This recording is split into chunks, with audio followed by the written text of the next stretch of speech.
Bom, nós estamos recebendo nesse segmento do nosso Economia e Desenvolvimento o Sérgio Neto, que é nosso comentarista. Tudo bem, senhor? De infraestrutura, né, dessa área logística, infraestrutura, ex-presidente do CETSERGS, e alguém que acompanha aí há muitos anos a questão da infraestrutura nacional e regional. Ele é uma coisa importante essa questão da infraestrutura. Tu que moras lá em São Leopoldo, né, que nós que estamos na estrada aí todos os dias. Exatamente, todos os dias, né?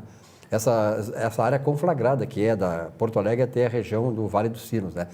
Sérgio, eu tive outro dia conversando com o Camargo, o Luiz Carlos Camargo, ali da Galeazzi, Martinox, e nós estávamos conversando sobre a questão da infraestrutura da Zona Norte. Ele realmente aquela parte da Zona Norte, ele Voluntários da Pátria, que está recebendo uma nova modelagem, está sendo aperfeiçoada. Aquela região toda ali da J. Renner, né, que leva até a Arena e tal, tem a ponte, a segunda ponte do Guaíba.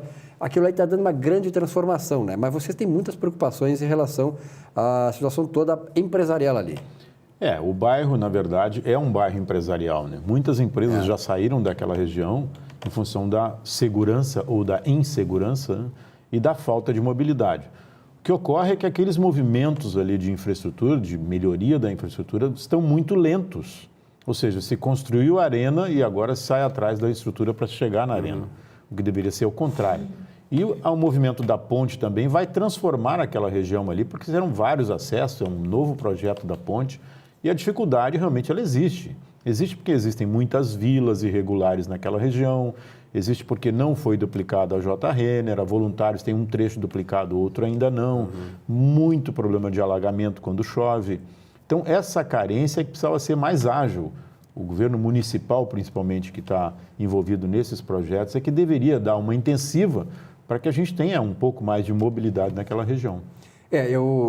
A questão do entorno da arena se compreende, mas não se justifica, porque, na verdade, eu acho, a gente não tem todas as informações para fazer um comentário a respeito disso, mas, de qualquer maneira, a minha presunção, de fazer uma avaliação sobre isso, é de que não houve uma clareza na questão do contrato entre o Grêmio, a OAS e a Prefeitura, porque se dizia que a OAS teria o encargo de fazer isso, assim, quando se abre um grande supermercado, se fez aqui o Praia de Bela Shopping, aqui do lado, aliás, o Barra Shopping aqui, junto, nós gravamos aqui no Hipódromo do Cristal, no nosso estúdio, e o Barra Shopping se comprometeu e fez as obras no entorno daqui. Né? As contrapartidas. A OAS ficou de fazer lá na arena, mas aí deu aquela confusão com a Prefeitura, o Grêmio não tinha nada a ver com isso, não tem mesmo, pelo contrato, ou é a OAS ou é a questão da Prefeitura. A OAS está enrolada naqueles problemas todos que nós sabemos. E aí? Esse é o problema. E as desapropriações que precisariam ser feitas antecipadamente, né, acabaram não ocorrendo, agora elas ficaram muito mais difíceis. Porque quem vendia por 5, hoje quer 50. Então, a dificuldade... Deixaram valorizar a coisa antes, né? Exatamente. Então, faltou um pouco de planejamento. Quem errou, eu não sei, mas que houve erro, sim. E a questão nacional, como é que tu estás fazendo essa vinculação da questão regional com a questão nacional? Porque a economia está parada. Eu estive na Fiergs outro dia conversando com alguns empresários que estavam lá e tal, né? Nem todos ficam lá porque têm as suas atividades nas empresas, mas é uma coisa alarmante o número de demissões, né? A Galeazzi Martinox, por exemplo, demitiu 30 pessoas. Uma empresa que não tinha mais de 60, 70 funcionários, quer dizer, a metade quase teve que ir embora. Claro. Na verdade, Silvio, eu que sou um otimista nato, me preocupo e tenho participado de alguns movimentos, algumas reuniões aqui no Estado e fora do Estado, no sentido de entender esse momento e tentar contribuir de alguma forma, porque eu ouço coisas e vejo coisas realmente assustadoras. Aqui no Estado, que já passa por uma dificuldade econômica muito grande, o desemprego é alarmante. Hoje de manhã mesmo, conversando com um empresário, disse, olha, a Serra Gaúcha está derretendo e não é de calor, é por demissões, por falta de investimento, por falta de recurso. Empresas em recuperação judicial, empresas falindo, empresas fechando. E o que me preocupa muito mais é que essa mão de obra qualificada, indo para o mercado, vai para uma faixa salarial, se conseguir, muito menor do que isso, e depois a recomposição disso é uma dificuldade tremenda. Então, o governo, o Estado e a sociedade toda tem que ter essa preocupação. Nós estamos paralisados, essa questão toda nacional, né? Paralisou a questão econômica aí, porque nós sabemos, a Lília, que é coach, ela trabalha essas questões, quer dizer, nós vivemos muito o ser humano nas suas expectativas, né? A sua esperança, né, Lília? E aí eu fico pensando, é provável que essas pessoas acabem migrando, né? Saindo das suas residências e indo para locais onde, região metropolitana, por exemplo, onde ainda tem, né? Algum e as refúgio. pessoas acabam consumindo menos e priorizando o consumo, né, na verdade. Fala assim, por que a movimentação de cargas hoje no Brasil está muito deficiente? Exatamente pela prioridade. As pessoas priorizam, vou comer, vou vestir e depois eu troco meu celular, eu troco a minha TV, eu troco o meu estofado. Então, a verdade é essa, o mercado está em movimento e com uma decadência tremenda. Explorando um pouco a questão da infraestrutura, me chamou a atenção ontem, voltando de Canoas para São Leopoldo, tem o viaduto ali da João Correia, Sim. em São Leopoldo, que ele foi recapado, digamos assim, né? Mas ainda não foram feitas nem as demarcações e já tem furo de novo, já tem buraco. Então, quer dizer, que tipo de material está sendo usado, né? Esse é um dos sérios problemas da administração pública, é fiscalização das obras. O que está contratado tem que E ser o que executado. está executado. Porque isso que eu fiz também é uma forma de fiscalizar, mas eu vou reclamar para quem agora, né? O governo do Estado, quando encerrou essas concessões, contratou uma consultoria da Dynatest e a Dynatest constatou exatamente isso, que aquelas rodovias que foram desenvolvidas com a manutenção das concessionárias, todas elas estavam com deficiência de camada asfáltica, de qualidade de assentamento e uma série de erros de projeto intencionais ou não sei se mal intencionados. Né? Daí com isso a gente vai ter dupla perda. A gente já começa tendo perda a partir disso, porque o serviço está sendo feito, mas daqui a um mês já não presta mais, já não funciona mais.